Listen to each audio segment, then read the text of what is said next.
seront censurés dans la documentation. Et deuxième chose, c'est est-ce que la bibliothèque alexandrine est toujours en relation avec l'ex-épouse du président ou pas? Pour la première question, vraiment, nous sommes soit chez nous, soit à la bibliothèque alexandrine, qui nous faisons partie de la bibliothèque alexandrine aussi. Il y a des documentations qui passent toujours, et cette documentation est vraie documentation, c'est-à-dire nous documenter les choses telles qu'elles sont, sans cacher rien. Et si vous voulez visiter notre présentation qui est à l'UNESCO, vous allez voir comment la révolution pendant les jours de 25 janvier jusqu'à 11 février ont été documentées avec sensibilité extrême. Alors, nous n'avons pas une question de censurer ou pas censurer, pas du tout. Ça n'existe pas chez nous parce que c'est un centre de documentation. La documentation, c'est quelque chose et la politique, c'est une autre chose. Et deuxième chose, pour l'autre question, il n'y a aucune relation maintenant entre l'épouse de Moubarak, l'ex-président, et la bibliothèque. C'est comme il y a une relation avec des autres choses. Et à propos de cette histoire des fonds bancaires qui étaient gérés par Moubarak ou par son épouse, je dois raconter cette histoire. Alors, il y a 20 ans, on a commencé le projet de la bibliothèque alexandrine avec l'UNESCO.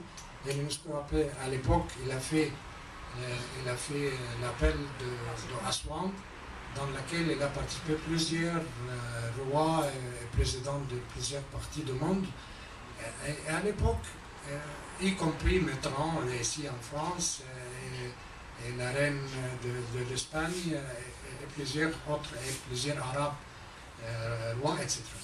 Alors, à l'époque, ils ont fait une donation pour le commencement de la bibliothèque alexandrine pour la construction.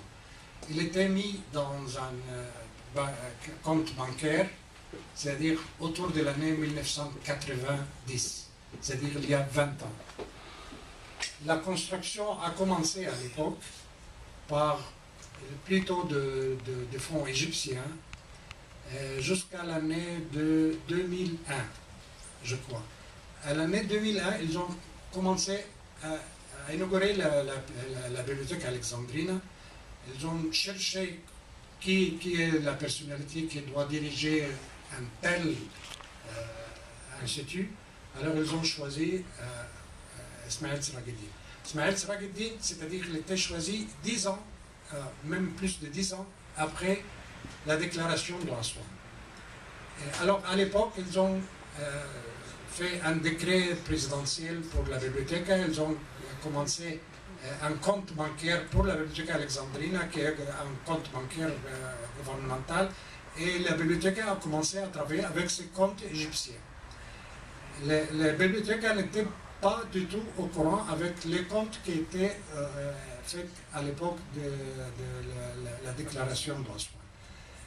Et après la Révolution, on a découvert qu'il y a un compte qui n'était pas utilisé, sauf une fois, je crois, mais il n'était pas vraiment utilisé en permanence pour retirer de l'argent ou mettre de l'argent, except une fois, je crois, qu'il était utilisé pour transférer de l'argent à un NGO qui travaille quelque part, je ne me souviens pas le nom. Alors c'est pour ça que la bibliothèque n'est pas au courant avec ces comptes.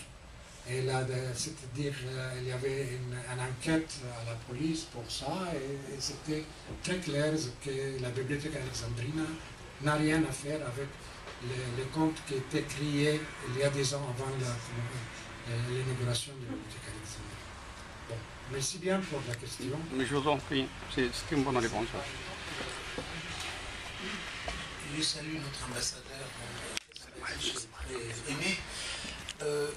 Est-ce que ce Centre national pour la documentation de patrimoine peut être mis sur la carte du ministère du Tourisme pour que les touristes puissent y voir, par exemple, après la visite du musée du Caire ou les pyramides, etc. Ça, c'est ma première question. Et la deuxième, concernant la France et la relation franco-égyptienne, est-ce qu'on peut créer un centre ici avec notre association franco-égyptienne pour maintenir la connaissance dans les écoles françaises, parce que moi je suis souvent appelé en tant que président